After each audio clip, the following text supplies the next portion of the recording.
I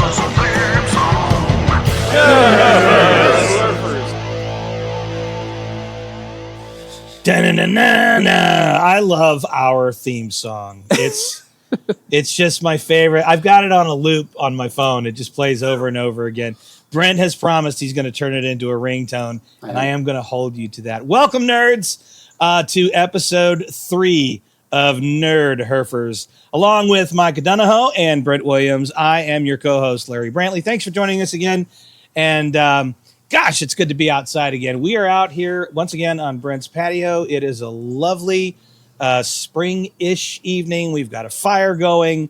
So when you hear us begin to cough interminably, you will know that the wind has shifted. I think it's more of a smoke factory than a fire right now. It is. It's. I kind of want to get a blanket and do signals, but I don't know how to do that. I'm inadvertent. I worried that SOS. That's it. I worried that I would inadvertently send us to war with somebody. So I don't want to do that. Anyway, it's good to be here. Hey, I haven't said this before, but I am going to say it because it's important to us. If you are enjoying these episodes of Nerdherfers, we would encourage you to please like, subscribe, share, do all the things on the social medias and wherever it is that you get your podcast. That sort of that just helps us grow our audience. It gets us in touch with more nerds, and quite frankly, it makes us happier people. So if you're digging on it, by all means, just get out there and do all the stuff. As you know, every week we sit down and we discuss 3 things. We discuss cigars, whiskey, and nerdy things that make us happy. So this was my week to pick the cigars. I've got them right here. I'm very excited to share these with you guys this week. This week's selection is from a cigar maker in Richardson, Texas, a Cuban-American by the name of Noel Rojas. And this is his Street Taco. Yes. What a great name. And now there are currently, I believe, 2 versions of the Street Taco there. This one is called the Barbacoa. So it is going to be a little spicy.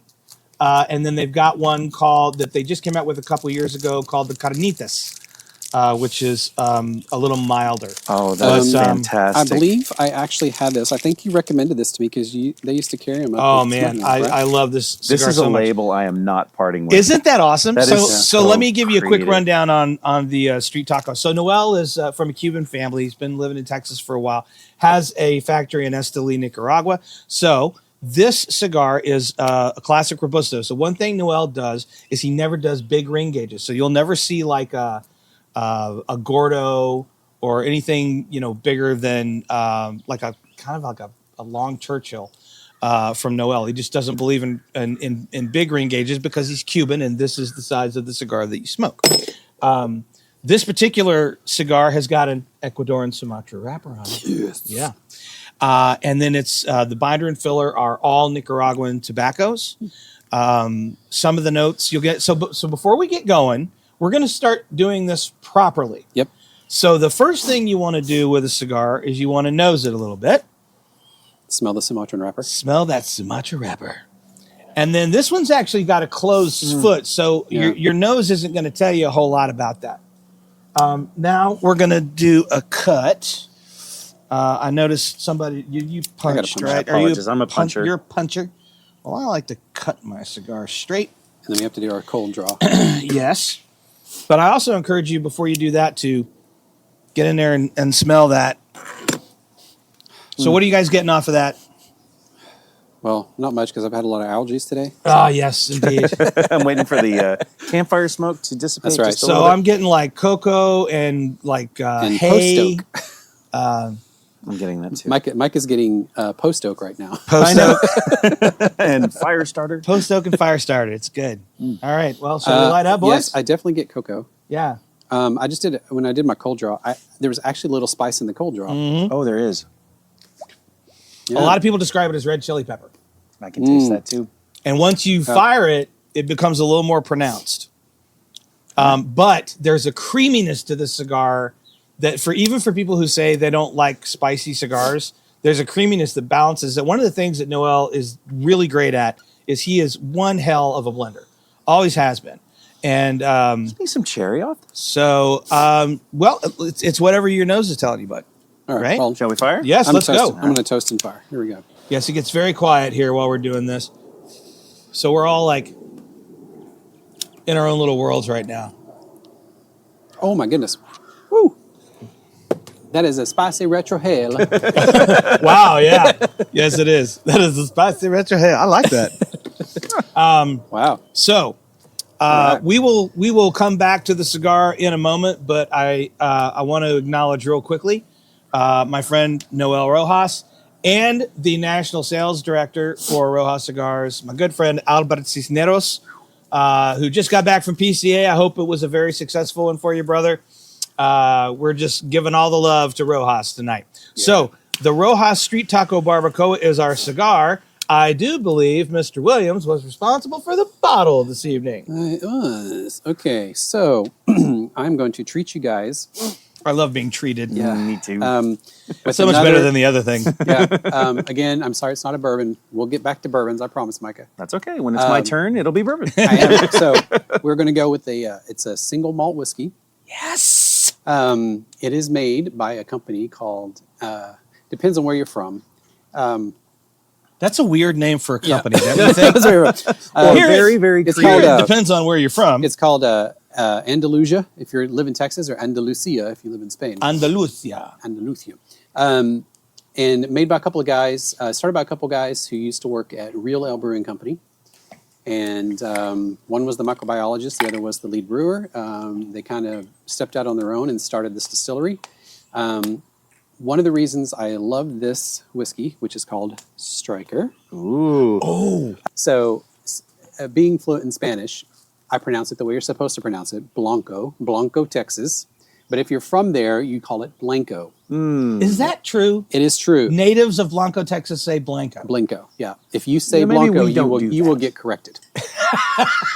So anyway, what's great about this is a smoked whiskey. So what they do is it's made in the tradition of like an Islay Scotch, right? Okay. Except they don't smoke with peat. They smoke with barbecue woods. Yeah. So they smoke the malt. It's Well, barley, that makes sense. Malted barley, right? Where are they located? Post Oak. Well, where's Blanco, Texas, like geographically? Blanco, sorry. It's about 20 minutes outside of Fredericksburg. Okay. Okay. Yeah, So we'd consider that hill country, wouldn't we? it is hill country. Yeah. Okay. Well, I'm just really stoked that we have an airplane-themed whiskey tonight. It's like I picked the wrong week to quit drinking.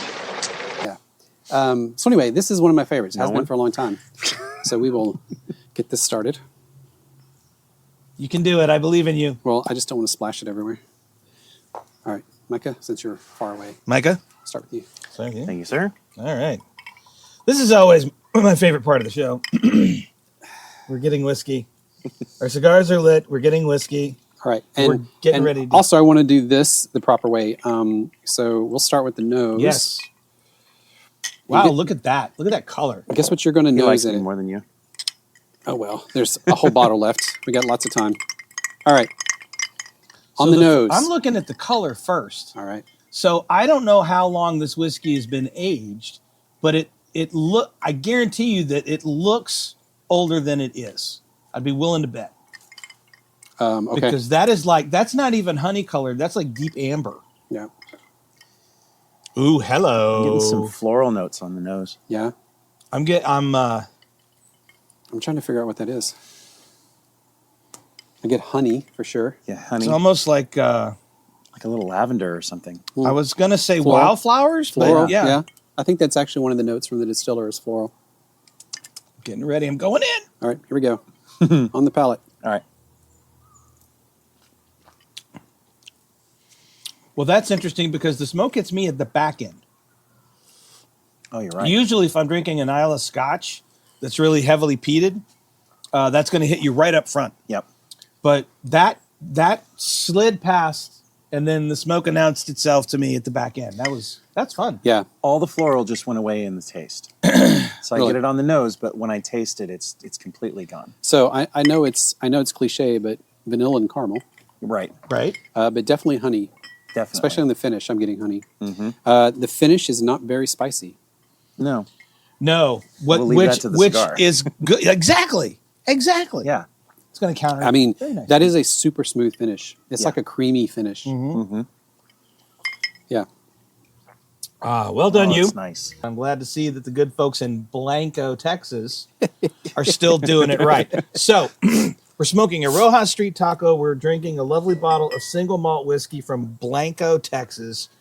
Micah, what are we going to talk about tonight? Probably one of my all-time favorite subjects.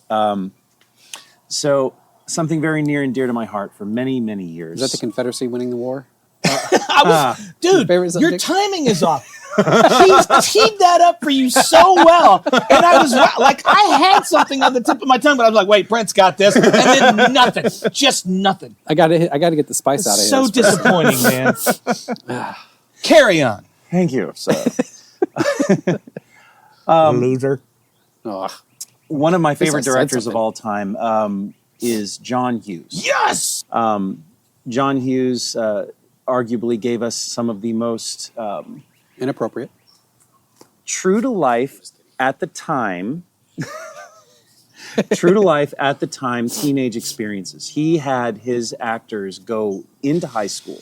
They would go in and they would pose as students and pay attention to the way that students were interacting with each other. Find out about the cliques and the various interactions between them and how they tormented each other or how they praised each other or revered, whatever. But these movies at the time, despite how they might be viewed today, for one reason or another, arguably one of my favorite subjects of all time. So John Hughes started making movies back in the very early 80s.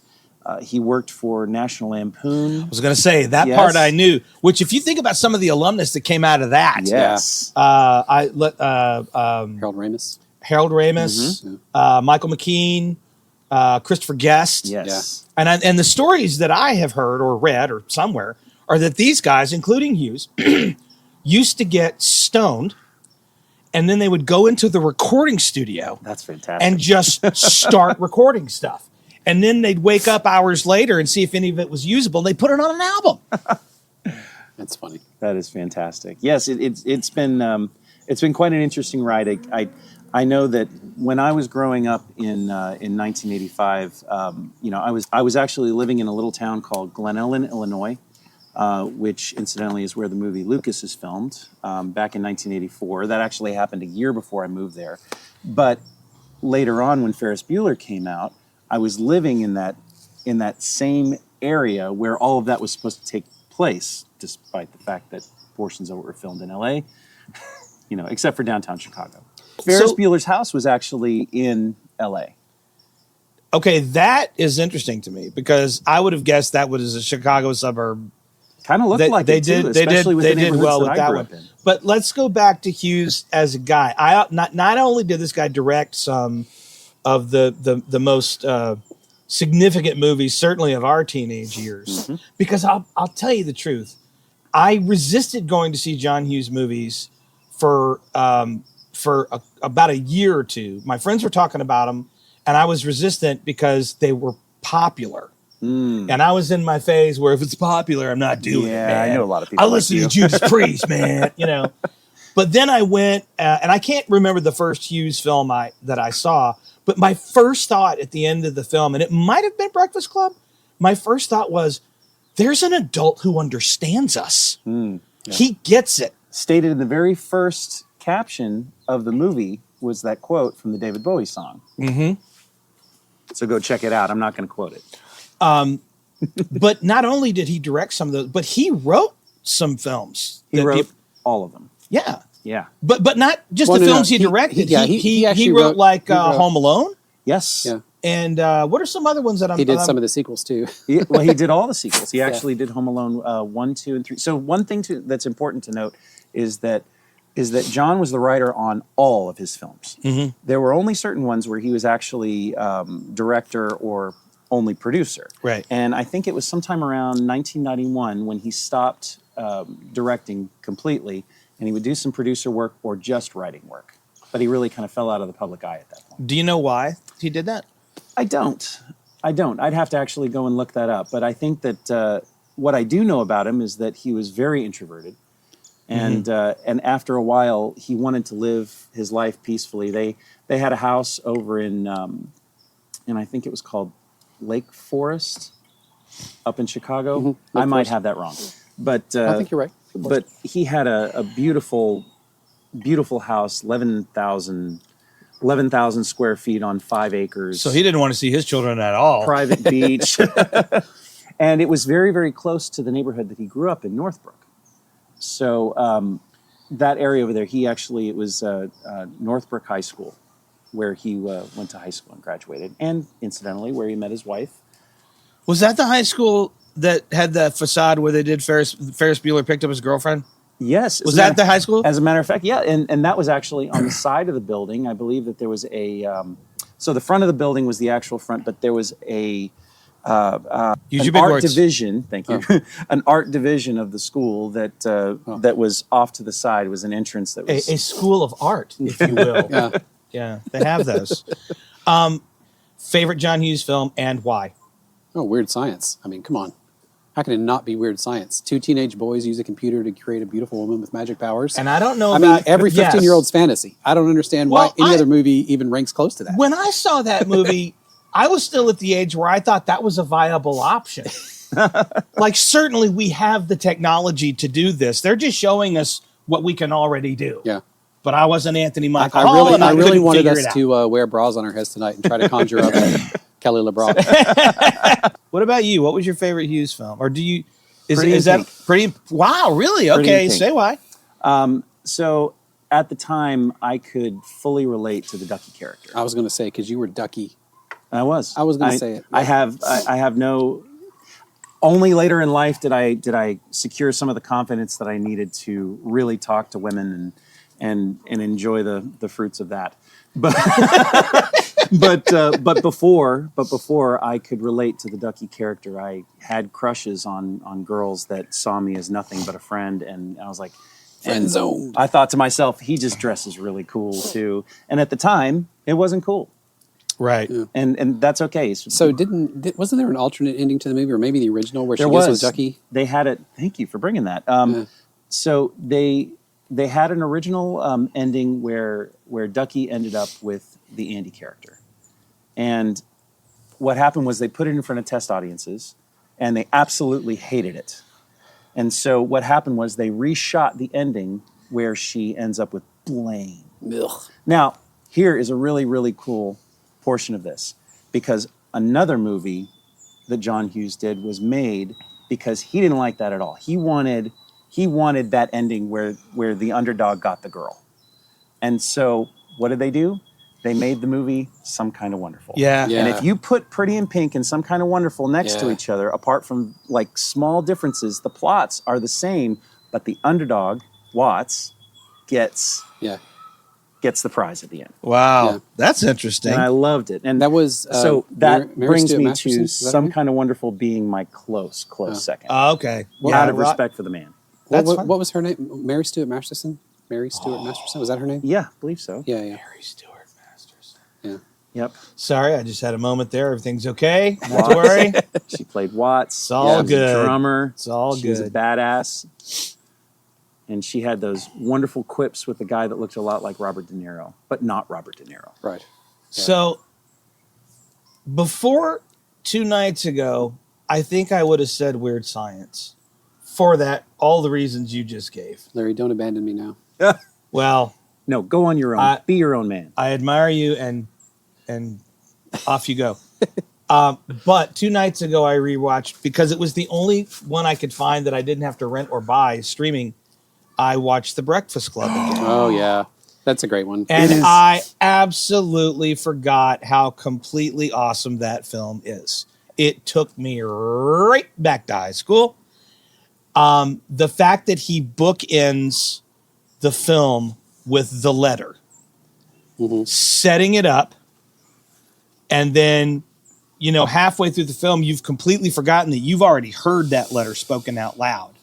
And then you watch them go through the process of discovering that outside of their cliques and in this isolated, bare, nothing environment, all they've got is each other. And by the end of it, and then he starts to read it again, and I was like, What day did you watch it? So we record with this on a Wednesday, so it would have been Monday night. Okay. Incidentally, the very, very beginning of the movie, it says March 24th, 1984. It was 40 years, right? Last Sunday. Yeah. Was 40 years to the day of that particular. It might have been Sunday. No, Please God say it was, because I watched it on Sunday. It might my have wife been and I. Sunday, and someone had posted that on social media. So yeah, I do think it was on Sunday. I was like, oh, this is cool. I remember because I said something to my wife and she was like, what? That makes me so happy. So my wife's all-time favorite John Hughes movie, and I know she's not here, but it is Breakfast Club. And the paraphernalia in the house, getting a chance to work with Blaine, Andrew McCarthy, and getting a chance to get her to meet him and have that experience too. Was it John Hughes was in that movie? He was one of the dads. Yes, he played Anthony Michael Hall's dad. Yeah. Oh my God. And side note, at the beginning of the movie, when he's being dropped off, that's his real mother and sister. Nice. Mister, you better find a way to study. Yeah, when I went down on the trip where I picked this bottle up, I stayed at a little Airbnb in Blanco, and they didn't have Wi-Fi, which was cool with me. I wasn't there to hang out on the internet. But they did have a DVD collection and a DVD player, and so I watched 16 Candles. Oh, fantastic. Oh, racism at its finest. Blazing Saddles only being a close second. Right? Yeah. Oh, before we go too far, first third? First third.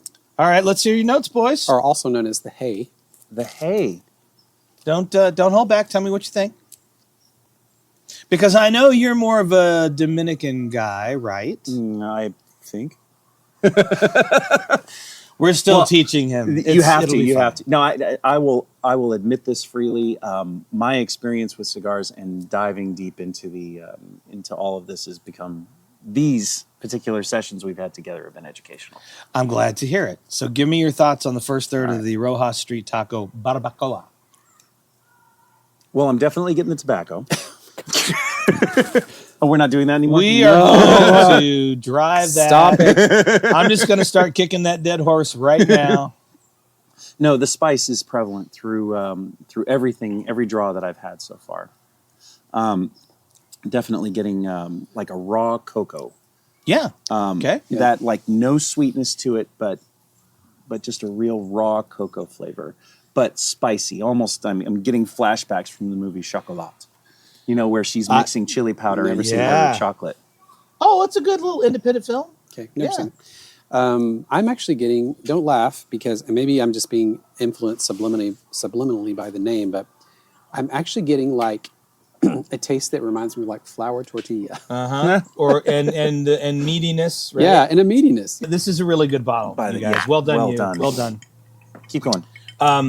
So when Noel was blending this cigar, he definitely had that in mind.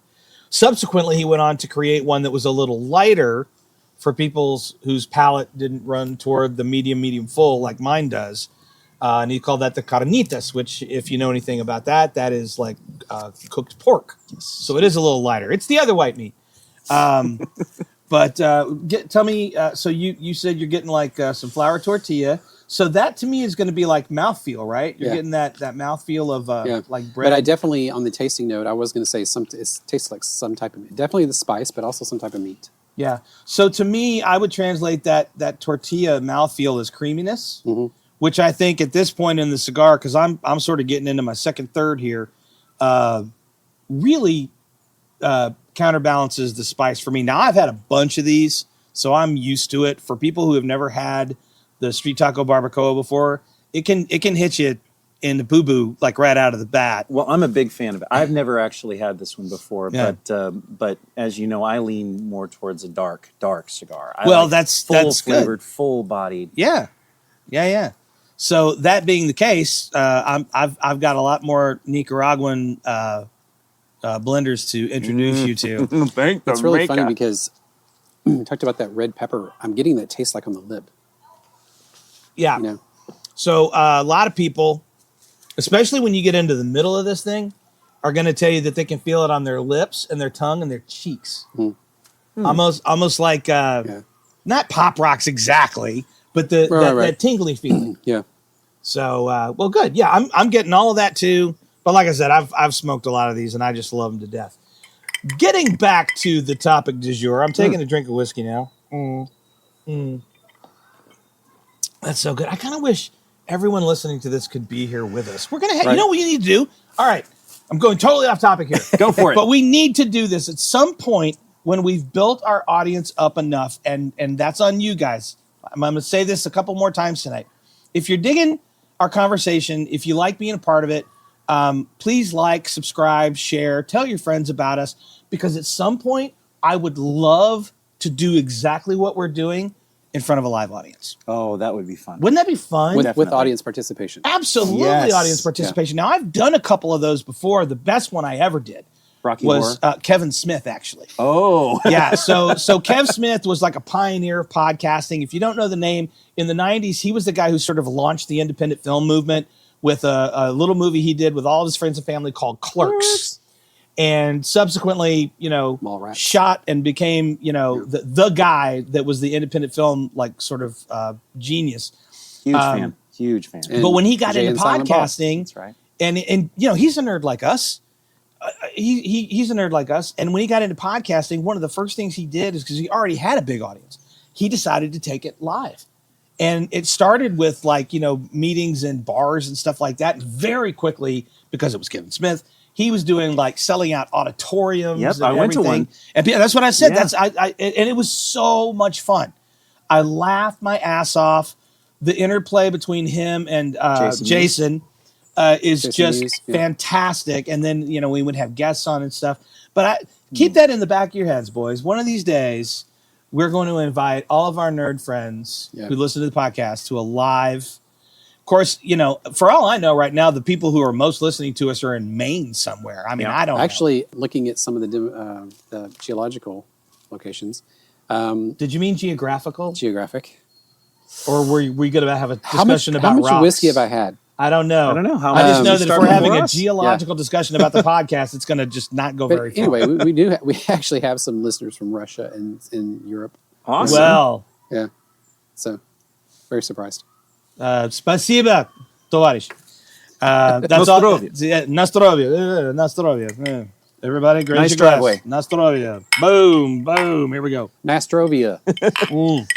I'm from Blanco. Blanco, that's That's how right. to say it. All right, let's get back to our Hughes discussion because I'm really getting into this. I want to talk a little bit about Hughes's ability, because first and foremost, I think that what made Hughes so good as a writer was his ability to take ordinary circumstances, kids in detention, two outcasts who just, really want to be somebody and do something special.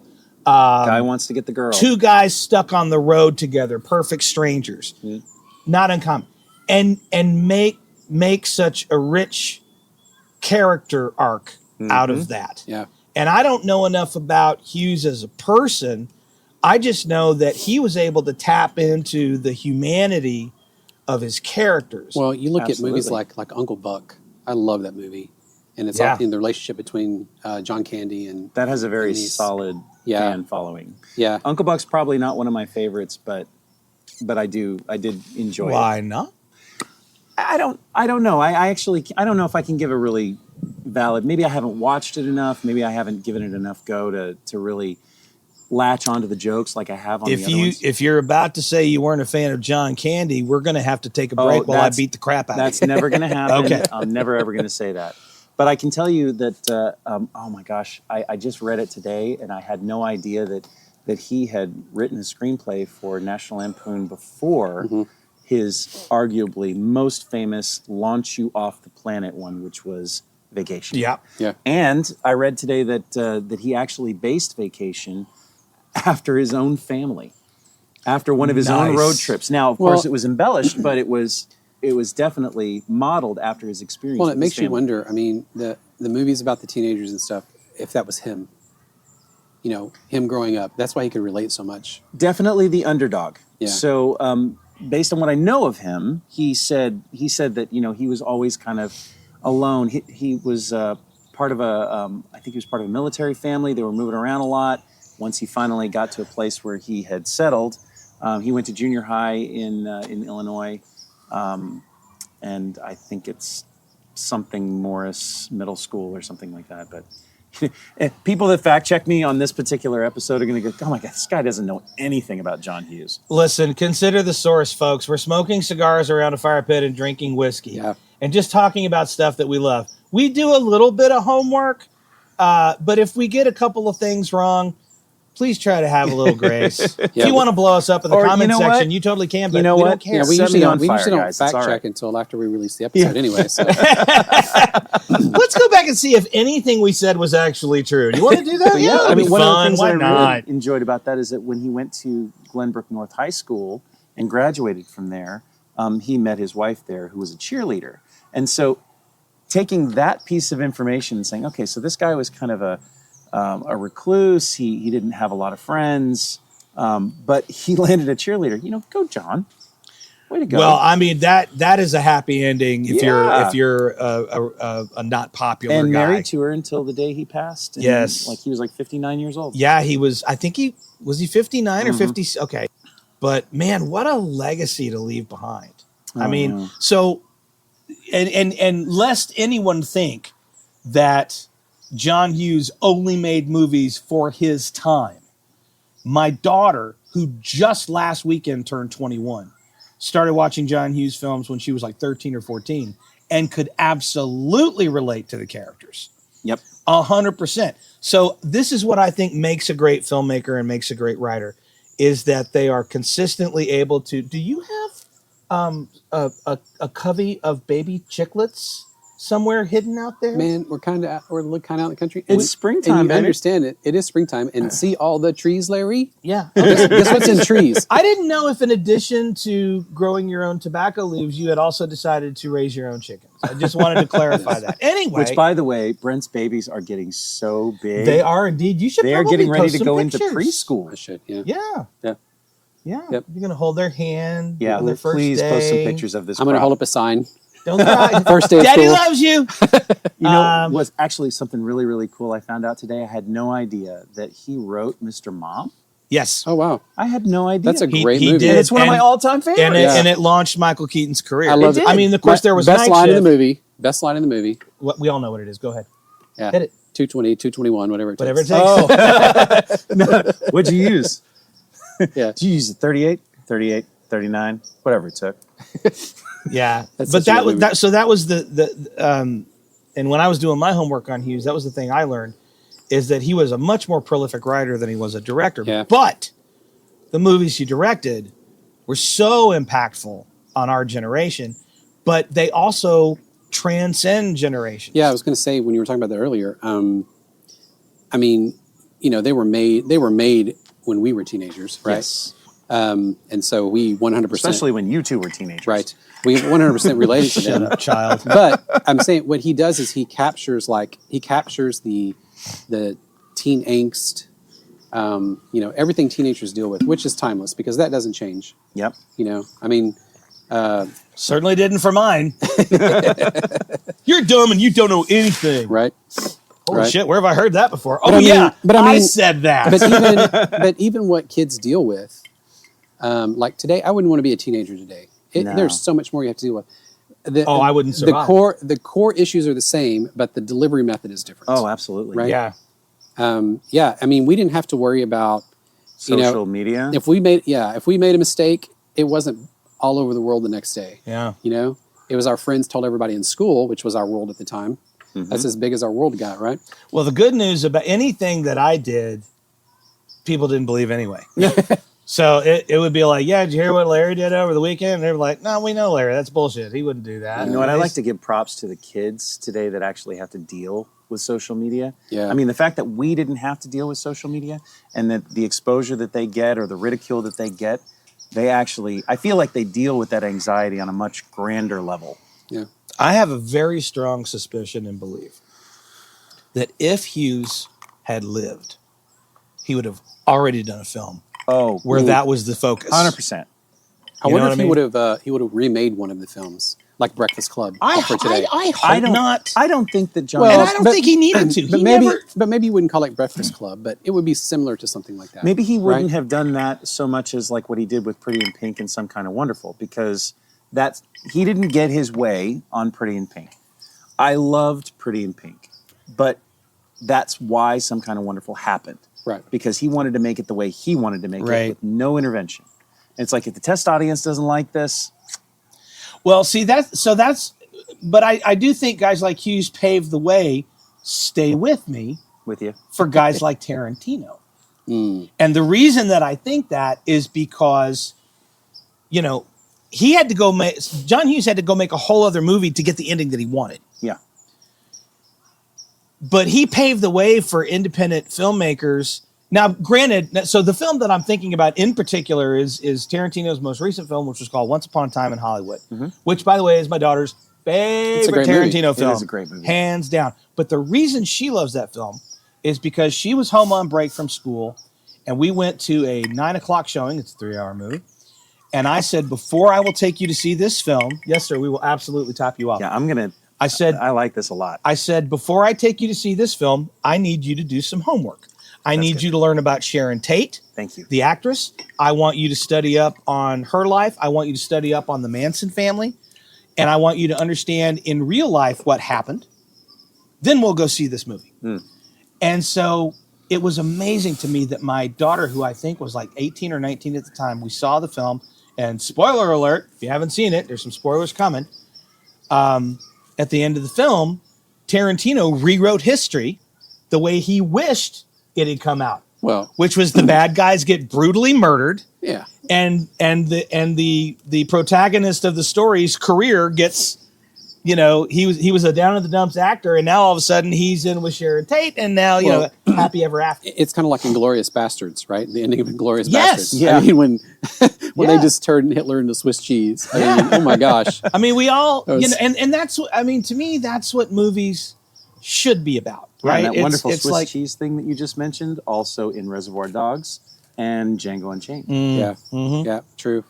Yeah, that's one thing I love about Tarantino is he makes movies for himself, you know, and most people end up liking them, but he's kind of like, doesn't really care what the critics say, doesn't care what the studio says. It's just, this is the movie I wanted to make. So to me, Hughes and Tarantino are alike in that they weren't making movies for the studio people. They weren't making movies.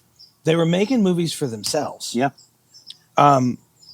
Hughes, I mean, obviously had a lot of stuff. I don't know if the man ever went to a day of therapy in his life, but to me, his movies were his therapy. Like he worked all of that out, particularly with the teen films that he did. You know, 16 Candles and Breakfast Club and Weird Science. And I think it was therapy for me too, because I could in every film he ever did, there's always one character that I can absolutely relate to. Absolutely. For you, it was Ducky. Yep. And Watts. But what was funny I about was going Wyatt back and Gary. what was funny about going back and watching The Breakfast Club was that I kind of identified with all of the guys. Yeah. To one degree or another. Yep. Because in high school, I wasn't a high school athlete, but I was athletic. I was in martial arts, which in small town Conroe, Texas in the 1980s was like mystifying because I didn't go around acting like I was a martial artist. I was the class clown. Right. Now, there's being the class clown is a double-edged sword because it means people are going to laugh at you and laugh with you and think you're funny, and thereby you don't get bullied. But it also guarantees that you are in the friend zone with every girl Oh my gosh. all the Yep. time. Yep. You're so funny. You're like my funny brother. Damn Oh. it. Yeah, That's the worst word you want to hear, That brother. Yes. That was internalized every single time. God, I really like this girl so much. And then, damn it. Yeah, yeah, 100%. And what's really funny now is that I made that as a joke because it was only partially true. I don't know if this has ever happened to you guys, and I've had a little bit of whiskey, so I'm just going to be Veritas here for a minute. Ooh. He's going to Be veritas. Yes, I'm going to be truth. The essence of. The essence of truth. So a few years ago. Oh my God, he's transformed. More than a few years ago. Larry, put your shirt back on. Damn it. I got like three layers on. I can't even get near my So shirt. that's the joke that's going to land every episode? Well, if Brent has anything to say about it, it is. But that is what that is what I loved about Hughes's films. Is that you've got your anti-hero, you've got your there are no really good guys. There are just people struggling to be Yes. to get by, or maybe toward the end of their arc to figure out that they can be better and they actually want to be they're better. definitely protagonists and antagonists, but nobody's perfect. Everybody has a character flaw. Second, third? We're in the heaven now. I learned this the other day. That is It's the hay, the heaven, and the hell are the three parts of the cigar. Aww. Yeah. So the hell means it's over? No, the hell means when the fire gets closer to the draw. Fire close to all the the draw. spices kick Oh, in. see, I was thinking about the emotional impact. Okay. Like when Larry gets sad when the cigars run out. Yeah. Well, I'm gonna just warn you right now. You've had one of the. Excuse me. Wow, we're gonna edit that out. No, we're not. No, we're not. There's no way in hell. That's going to be its own clip. Yeah. We're gonna make that a ringtone. That's just the bonus episode. The whole thing. The whole thing's just. But I do want to warn you that when you get to the final third of the cigar, it gets super Okay, well, spicy. I'm ahead of you guys. bring it. I'm actually about to hit my final third. I'm almost out of my second third, so we should probably do second thirds. So they're cigars, not straws, is Right. what I'm saying. Well, it's so good, though. I understand, but y'all heard that, right? I don't know if that Heard heard. what? There's a donkey that lives over there. There's Yeah, we have a donkey over Oh, there. come on. You can Hang roll on. with that. hang on. I'm going to say what we're all thinking. Shut up, jackass! Boom, boom, boom. Wish I had a trombone. Oh, I wish I had the ostrich from Family Guy. All right, second third. Let's get second third. Yeah. Okay. Okay. So for me, definitely the spice has ticked up a notch now. I'm definitely getting like like red chili flakes. Yeah. Getting the red chili It's flakes. still what's consistent is the spice all the way through, which Totally. is unusual that the spice hits so early in the cigar. I mean, even on the cold draw, it was spicy. You know, So there is some tobacco in here there that is from a region of Nicaragua not farmed a lot. Like I remember when the guy from Half Wheel, which is a cigar blog, did his review of it, he mentioned that fact and the fact that there's not a lot of tobacco grown there, but the stuff that's grown there is unique because it just is. It's whether it's the terrain or the way they grow it or whatever. But that is what accounts for that spice. And I hate to say that I'm following the theme based on what it's named, but right now I'm getting some like heavy peppers, not just the chili flakes, but like raw hot peppers. jalapeno, Yeah. raw serrano. Well, Yeah. I gotta tell you, I'm getting that like that. It's almost acidic a little bit. A little isn't bit, it? Yeah. you know, Yeah. we talked before about how the whiskey and the cigars influence each other. I just took a sip of the whiskey, and when I took a draw on this, actually, the finish on the whiskey got really spicy, which is did. unusual because at the beginning it was not at all. Right. But after taking draw off the cigar, Is it because our this palates far are down, kind of tainted? yeah, or- and then that spicy kicks in on the whiskey, and then cocoa bomb on the cigar. Definitely. That's going to be your hashtag. Yeah, We're going to Cocoa call Bomb? you Cocoa Bomb. That is your new name. Yes. I'm going to get Let it that be embroidered. noted. Joining I'm us sure this they week is Micah Donahoe, myself, Larry Brantley, and Cocoa Cocoa Williams right here. Everybody needs to earn their name. Ours will come in time. Yeah. I'm proud of you. That's a good one. I like it. We're going to Cocoa have your Bomb. T-shirt printed right away. Hashtag Cocoa Bomb. Team Cocoa Bomb. Hell yeah. All right. So I'm on earlier Team in the Cocoa Bomb. conversation, I asked favorite John Hughes film and why. Let's go over to Mr. Williams and tell me a little more about Weird Science. Okay, well, I mean, hello, geek, nerd, computer kid. Literally, it's in the title of our podcast. Right? Yes. So I remember when I was 12 years old, living in Garland, Texas, which, yeah, if you're from Garland, you know what I'm talking about. My wife does. Yeah, yeah. It's funny to me that the movie, what's the movie with, Oh, zombie. Yeah, the zombie movie. I can't think of it. Zombieland. Zombieland. How it starts off in Garland, In Texas. Garland, Texas. Okay, I've never seen Zombieland. I had no idea about that. I'm Get gonna go watch on it the bus. tonight. Yeah, It is it's so great. good. I'm gonna go watch So it tonight. good. Anyway, my dad brought home this one of the first PCs. The first PC came out. I think it was 1982. When I had an 12. IBM 5150, but I don't know where it falls in first PC. It's too bad they never had an IBM 2112. No. Maybe they did. I'm gonna look that up. yeah. Anyway, and then we upgraded to the That's a nerdy XT. thing. That was the You would've bought AT. 5. That was the AT, and then the XT came along with the 10 megabyte hard drive that was like this tall. Yeah. Like a foot tall. Anyway, so I was all about that computer when my dad brought it home. And then, a few years later, and so that's when I started getting into programming. I started programming, learning on that thing. And then a few years later, Weird Science comes out, and I'm like, these guys took this computer that's actually for those 3 years wasn't much more advanced than the one I had. You're like, I could totally I build a could girl. totally do that.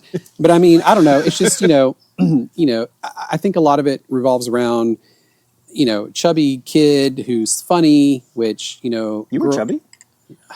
I mean, look at me. Come on. You're not chubby now. Yes, I am. All right, well, the hoodie is doing you It justice. is. Well, that's why I wear black That's all why the we time. were black All the everywhere. time, yeah. Is that why It worked for Johnny Cash, damn Is it. that why I'm wearing green with these rock hard And that's why pillow? that's why I'm just shooting the video from the shoulders up. Too. And can you get my chin out of there too? Can you like me right here? I'm so sexy from the bottom of my lip up. So, that was the appeal to me was geeky kids who were, wanted to go out with the hot girls at the school, but had zero chance. I mean, come on, that's just every geeky kid's fantasy is that exact movie. Sure. And go to the cool then- parties and all that kind of stuff. Which and you then- never got to do. Right. But then what I also loved about that film, Word Science, is, and I think this was Hughes all over, is the dickhead getting what he deserves. Oh my gosh. And in this case, the dickhead was the Texas actor Bill Paxton, who, Oh, by the yeah. way, still one of my favorite human beings of all Grossest time. burp on film Rest ever. in peace, One Bill. of his because- best line in that movie. How about a nice greasy pork sandwich served in a dirty ashtray? Yeah. I still kind of hurt. That I was love that. He that- pukes, you die. That was a winner. That was a winner. But it was just like that was I so understood that, as like it's my movie. The dickhead's going to get what he deserves, and That he's was going to get great. turned into a giant turd, Yeah. which was awesome. Which you also thought, okay, maybe my computer could do that. If I can't make a Well, beautiful woman, for you, maybe I yeah. can turn a My guy I friends hate and into I- a turd. Pizza. My friends and I wrote a program called Meet because when I was a kid, you'd meet somebody at MEAT when you didn't like them, like yeah. Tarantino turned in Hitler into Swiss cheese. So we actually brought a program called Meet, and our friends would come over, and like they got bullied that day or something, and you could type their name into the computer, and it made all these weird graphics. It made like this little stick figure who got blown up and all this kind of stuff. And so that was our way of getting back at the bullies. I love that. Full disclosure, I completely forgot that he was turned into a massive turd. I had Pizza the Hut stuck in my head from Spaceballs. Oh, yeah. different movie. Never It's all mind. good. It's all good. Different It's good. And also the Mel Brooks is a genius. when Love the guys from Mad Max busted in the party. Oh my That's God! amazing. Yes. So Oh, good. Yes. so good. I'm like, oh my God, he's crossing over. Well, and then on top of that, like Road Warrior was one of my all-time favorites Yeah. at the Hell time too. yes. Yeah, So yeah. actually seeing that wonderful crossover was just like, oh, Uh, this is the greatest movie ever. and then at the end where they're like, I'm so sorry. I know. We're just gonna let You ourselves have a out. lovely, you have a lovely home. You have a lovely home. You beat me to it. Oh man, Such a good movie. it really was a great film. And then you think about the stuff that he so moving out of the teenage stuff. One of my favorites, maybe not one of yours, one of my favorites, Planes, Trains, and Automobiles. Oh, yes. No, that was a really good one. Oh, Come so good. on. I mean, Now, God, just because maybe the best because- road trip movie. Just because Uncle Buck wasn't one of my all-time favorite John Hughes films doesn't mean I didn't like John Candy. Planes, Trains was fantastic. I think we played out a little scene of Planes and Trains on that weekend on the lake. Remember? Uh-oh. Where- Conversation I'm where- out of. Where's where's tell your the story. head? Between two pillows. Yes. Those aren't pillows. Yeah, we totally did do that. So yeah. you guys had that kind of relationship. Okay, got it. Well, I remember. All Okay. God's children. So very so very quickly, years and years and years and years ago, Brent and I were in Austin for a weekend for a mutual friend's bachelor party, and we ended up on a boat sailing out into Lake Travis because Lake Travis was low that year. And when Lake Travis in Austin, Texas gets low, these ghost islands pop up in the middle of the lake. Oh. And so one of them had cropped up, and we decided in our state, which was not sober, that we were going to camp on that island. How we actually got onto that rock, I remember. I totally remember we were shimmying like we had a little boat, Yeah. a little inflatable, and someone went to shore in it and tied up a rope and came back, and then we would pile into that boat, and then we shimmied. we shimmied like to shore on The that Great boat. Escape. I mean, it was ridiculous. It's crazy. And so so we all got on there, and then we all pitched our tents. I didn't, And you slept outside, didn't you? because I couldn't get my tent. Yeah, he was that far gone. Well, first of all, we were on an island of solid rock. White So rock, like yeah. you couldn't drive a stake. Yeah. Yeah. You did the best you could, but then at some point, and it's pitch dark, there's no light whatsoever. And I think you, Mr. Williams, started it. I think he actually said from wherever he was, "Where's your hand?" And somebody, it might have been me, it might have been somebody else, said between two pillows, because we all knew that line. And someone else said, "Those aren't pillows." I remember we decided we did a campfire on the island, Mm-hmm. and Larry brought us harmonicas. And Larry was Did getting... you say plural? Yeah. I have a case. Larry was getting belligerent. I brought my guitar, and we were trying to do some songs. And Larry's like, okay, I'm going to play a song, and you play along. And I'm sitting here, and I'm like, I wasn't in any state to even play a guitar. Nor was I in a state to play harmonica. But Larry was in a state to be belligerent because I couldn't get the right key. And you gave me a lesson on how harmonicas are keyed, like whatever key you're in, what key of harmonica you're supposed to play. And you were very adamant about that. And that's the one thing I remember about that campfire. It's basic music theory. It That is, was all. yeah. I was just like, It was really if I'm funny. playing in this key, you have to play in this You were key. like, do you even play guitar? but he couldn't Which is a find, and I think preposterous it thing was to like say. the simplest key in the world. I think it was like the key of G, which he couldn't find with both hands, a flashlight, and sat nav if it had existed back then. And I've actually heard Brent play, so to hear you say this, it like Well, you have to completely understand, blows this my was mind. what, 93, 94? Something like that. I think it was. Yeah. It was 94. It was a very, Well, when did very you long start time ago. adopting some music theory? I mean, I started playing guitar in 82. That's not what I asked.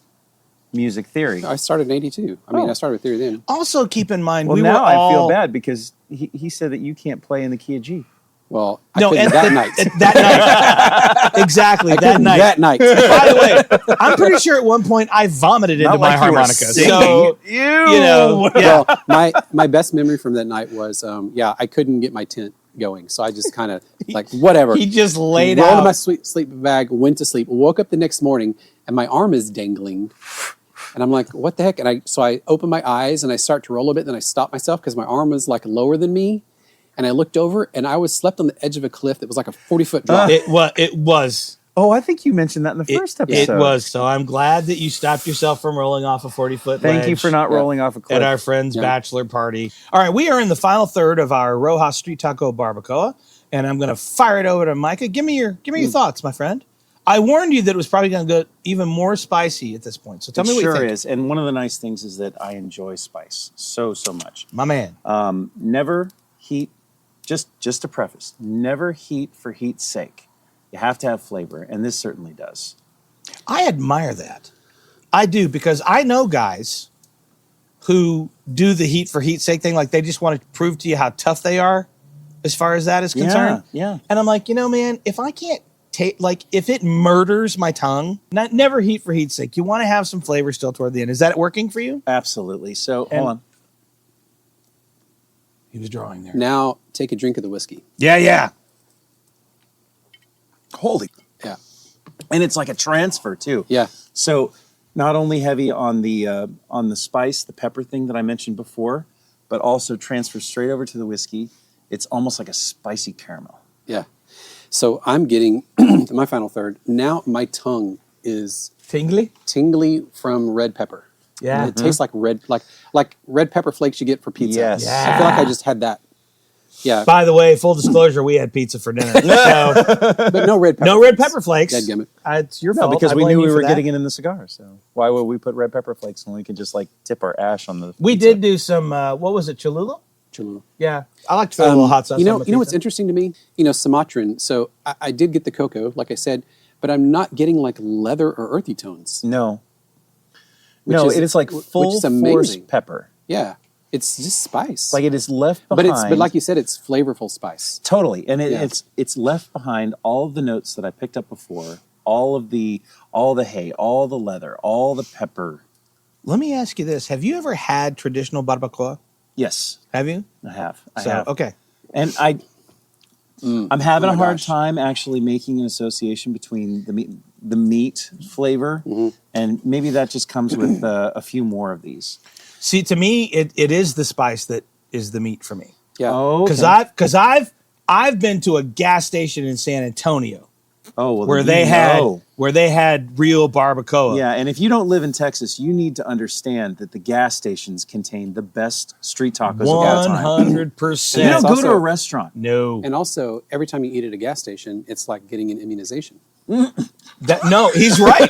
Is he wrong? He's not. That is the truth. It's like literally getting a booster shot against everything that can kill you. Oh, fantastic. Yeah, Well done. and you're right, Micah. The spice transfers to the whiskey. Like I said, when we first started this glass when we were in the first part of the cigar, the finish on the whiskey was creamy, smooth and creamy, and now it is spicy. It is. Yeah. Oh, and I love it. I'm loving it I too. love it. By the way, this is one of those cigars I don't want to end. I'm about to risk burning my mustache lighting this thing because Do it. Well, I just set my finger on fire. I don't want it to stop. Well, I have a feeling that this conversation is going to take place long after we finish the episode, but we should probably wrap things up. Okay. I love John Hughes. Agreed. I'm really glad you picked this topic. Well, hold on. I'm glad you guys wanted to talk about it. I'm sorry. Before we wrap this up, I'm the only one who talked about my favorite movie Oh, that's true. and why it was my favorite movie. Oh, I believe I talked about Breakfast Club a little bit, Okay. You did. but I mean, I could go into depth on. But it was more along the lines of the relationship portion. I think we covered a good portion of that in Okay. the show. agreed. If you say so. For me, When I listen back to this, I'll know. Yeah. Brent's our editor, by No, the and way, so it may just be him for an hour Oh, talking. I like the depth that you went into on Weird Science, especially because as it relates directly to you. Because when it comes to Ducky and Pretty in Pink and the Underdog, we've had plenty of conversations around that tonight. So I don't know. I think I'm pretty good. There's so many other John Hughes things that we could get into. we Especially could when it spend comes to- hours. Totally, because We'll have to do another episode because there's so John much to Hughes talk Part about. 2? Yeah, there's so much to talk about. I'm not opposed to that, but I do encourage John all Hughes, of the our later years. all of our listeners. If you're a nerd, you probably already saw some John Hughes films, but if you haven't revisited them lately, I highly recommend that you go back and do that. One of the things that makes a great storyteller, and I've been a storyteller for most of my professional life, is the ability to cover universal themes at the time you're living in. Because if you're able to really do that honestly and with sincerity and integrity, then whether you write about it in a book or you make a film or a television show or you write songs, those themes are going to transcend generations. And it's why Led Zeppelin is still popular among the young people. You had to bring it in. It's true though, right? Well, that's why there's all these bands popping up there, like Yeah. Led Zeppelin clones now. Greta Van Fleet. Yeah. And they Yeah. hate that, by the way. Yeah. They hate being called a Led Zeppelin Well, clone. But I'm come like, on. look, embrace what you are. Right. Be grateful. I've never been on Saturday Night Live. So there you go. But that to me is what good storytelling is. There are universal themes of humanity. Yeah. And they can be sweet and poignant. They can be brutal and violent. But all of that resides in all of us all the time.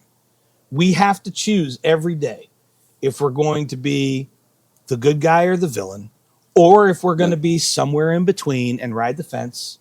There's this broad spectrum. And I think that's one of the things that Hughes did best in his movies was he took ordinary people in mostly ordinary circumstances. You know, a lot of times, like you'll hear storytellers saying, stories of ordinary people in extraordinary circumstances, and there's certainly plenty of that, and we'll cover it.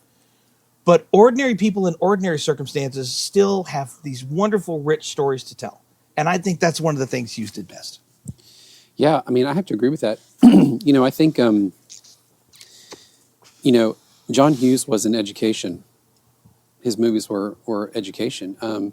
Because you also learn that all these jerks in the movies, there's a reason why they act that way. And it helps you understand Yes! It sure why do does. people Yes! do that. And then as you get older, you tend to have more grace towards people like that. Absolutely. Or when your child is dealing with someone like that in school, you have the wisdom to say, you know what, maybe show them a little grace because there's a reason why they act that way. Yeah, and not to mention the side characters that are kind of strewn throughout the John Hughes films, like, for instance, Long Duck Dong's girlfriend. For instance, incidentally, they're married still today. Really? Wow. Wow. Yeah, That's cool. I thought that was so cool. Thanks too. for loaning me the donger. Exactly. They are married today in real life. I thought that was fantastic. But situations like that, or even Joan Cusack's character on the bus in the neck brace, Yeah. when they show her in the background about kind of the challenges she's facing, and she's trying to kind of adapt to her high school life in a situation where people are still looking down on her, but she's still trying to have a good time with it. Yeah.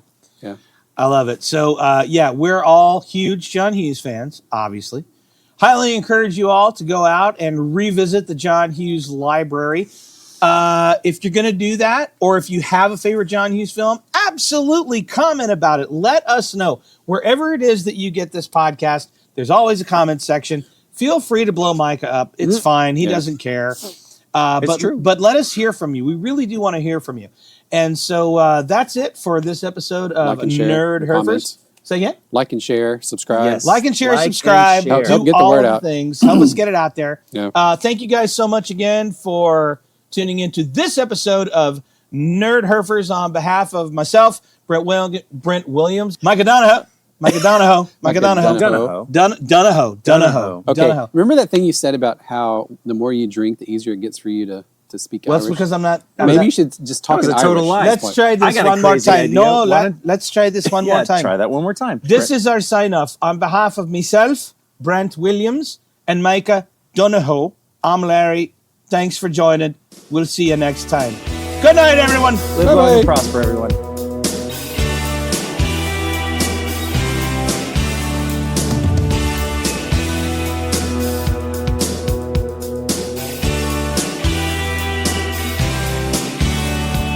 This has been a production of Nerdherfers, copyright 2024, all rights reserved. No portion, and I do mean no portion of this broadcast may be used without permission. Please visit nerdherfers.com for more information and full legal disclaimer, you nerd.